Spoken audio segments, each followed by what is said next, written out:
पछरे छुंक करिले तरकारी रो किछि अलगा टेस्ट आसे।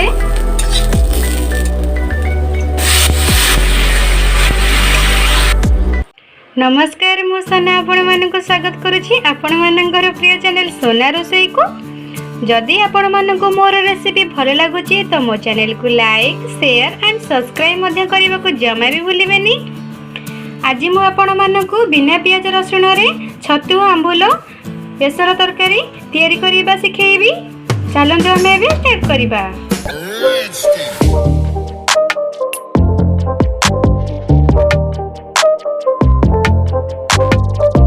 तो एबे चलंतु प्रस्तुति प्रणाली को देखि नबा। मुठी 500 ग्राम रो छतु नेइची। एबे याकू हमें भल से धोई नबा चुप छुड़ीकी। देखंतु मु भल से छतु को धोई नेइची हल्दी पानी रे। आपको गोटे पात्र रे छाणी नबा।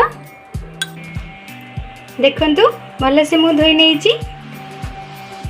आउ आलू को मु एमती एई परी छोट छोट साइज रो काटी नेइची। आउ मु किछि नेइची तेल। आउ मु किछि नेइची सुखिला लंका जीरा सोरिष आउ लंका गुंड हल्दी पाउडर और स्वाद अनुसार लूण। आउ मु किछि नेइची दुईटी एही साइज रो आंबुल नेइची। गोटे टमाटो एमते छोट छोट साइज रो काटी नेइची। कंचा लंका छेचा नेइची। आउ मु किछि नेइची धनिया पत्र। एबे चलंतु बेसर को रेडी करनबा। गोटे कंचा लंका मु नेली। आपण माने जदि चाहिबे पियाज रसुण ऐड करि परिबे। मु बिना पियाज रसुण रे करिची। किछि पानी ऐड करे नउची। गोटे मिनिट परे आपको हमें ग्राइंडिंग कर नबा। एथिरे हमें टमाटो ऐड करिने ग्राइंडिंग कर नबा। देखंतु हमर बेसर पूरा रेडी हो जाईची। एबे चलंतु गैस को ऑन करी कढ़ाई बसई नबा। देखंतु मु गैस को ऑन करी कढ़ाई बसई नेची। कढ़ाई भी हमर गरम हे आसलानी। एबे चलंतु किछि हमें तेल ऐड कर नबा। सेथिरे हमें छतु को भाजी नबा।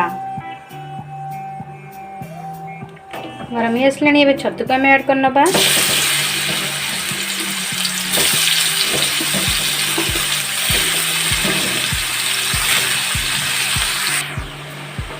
एथिरे हमें किछि हल्दी गुंड और किछि लूण को ऐड कर नईची भल से भाजी नबा।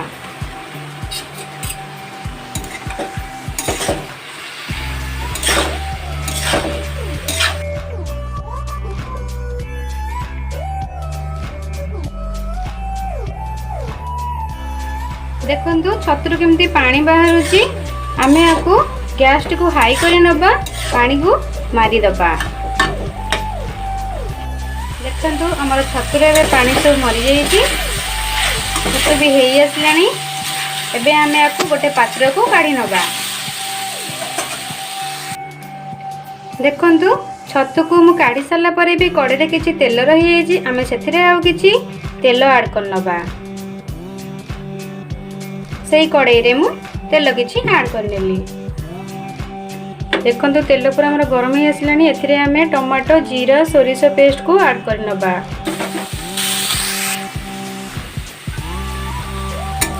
बस हमें आको एमती मिक्स कर नबा। एथिरे हमें लंका पाउडर हल्दी पाउडर को ऐड कर नबा।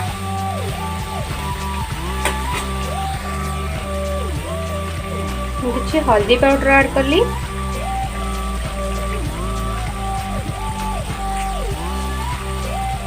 आउ किछि मु लंका पाउडर ऐड करली। आपण जदि अधिका राग खाउथिबे ताहले आपण चिली पाउडर अधिका पकई परिबे।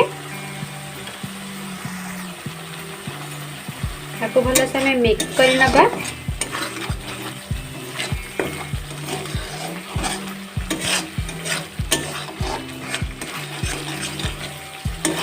बेसी कसीबानी कहीं सोरिषटा बेसी कसिले पिता लागिबो।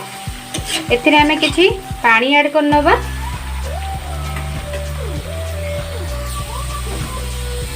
जस्ट पानी ऐड कर नबा।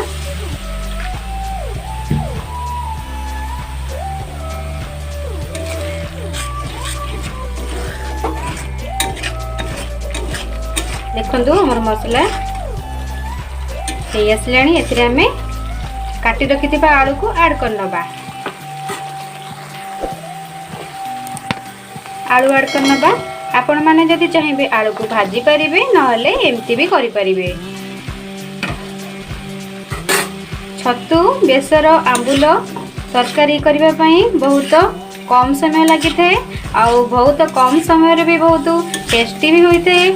आपण माने निश्चित ट्राई करिवे।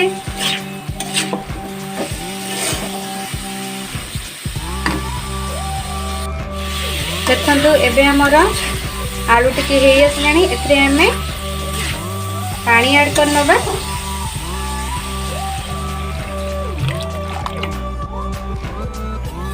देखंतु हमर एबे तरकारी फुटी आसलानी एथिरे हमें स्वाद अनुसार लूण ऐड करनबा।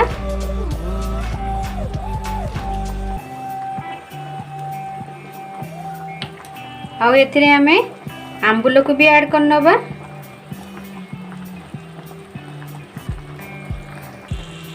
तापरे गोटे ढांकुणी घोड़े नबा 5 मिनिट पई। एमती मु घोड़े नहीं 5 मिनिट पई आलू को सिझिबा पई दबा। चलंतु हमें भी देखि नबा 5 मिनिट हे आसलानी।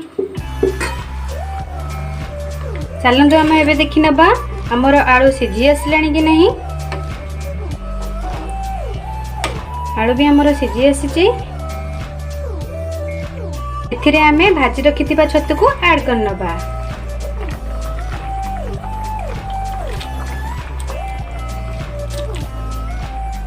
भल साक हमें एमती मिक्स करि नबा।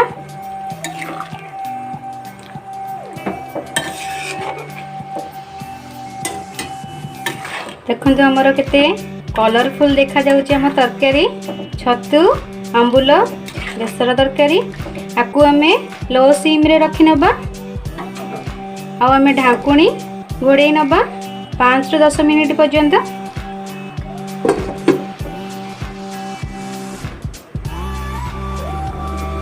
वर्तमान एबे चलंतु ढांकुणी को काढ़ की तरकारी हमरा देखि नबा।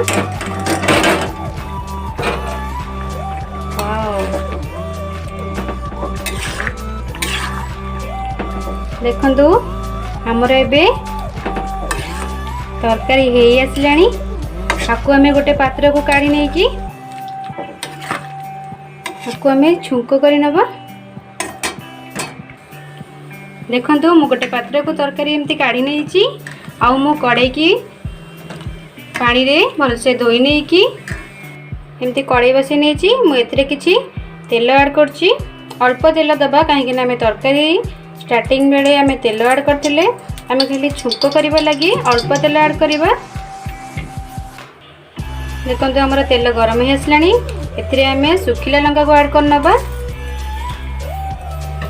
और जीरा सोरिष फुटण लका को मध्य ऐड करनबा। एबे हमें फुटण को भी ऐड करनबा। हमें कंचा लंका को मध्य ऐड करनबा। भल से गोळेई नबा। एथिरे हमें धनिया पत्र को ऐड करनबा।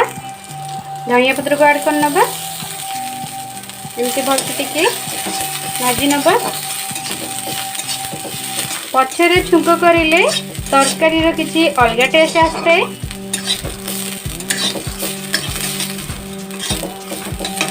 एबे हमें छतु आंबुल आलू बेसर तरकारी को एथिरे हमें ऐड करिबा। देखंतु तेल पूरा मु कम देइथिली छुंकरे। एबे हमें एथिरे छतु तरकारी को ऐड करनबा।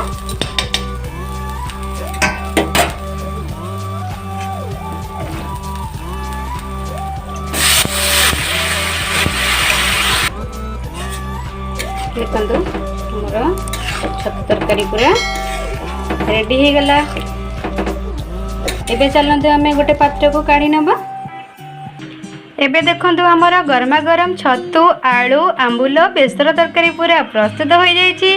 आपण माने यहाँ को गरम भात सहित खाई परिबे। आउ एमती निश्चिंत बनातु आउ निजे मध्य खातु अन्य मानक मध्य खुआतु आउ किपरि लागिला कमेंट बॉक्स रे निश्चिंत जणेबे आउ लाइक करिवे शेयर करिवे आउ हां सब्सक्राइब करियो जति भूली जाइतिबे ताले मो चैनल को सब्सक्राइब करि नेबे। तो मु आसीबी आउ एक नुआ वीडियो नेकी रहिली नमस्कार।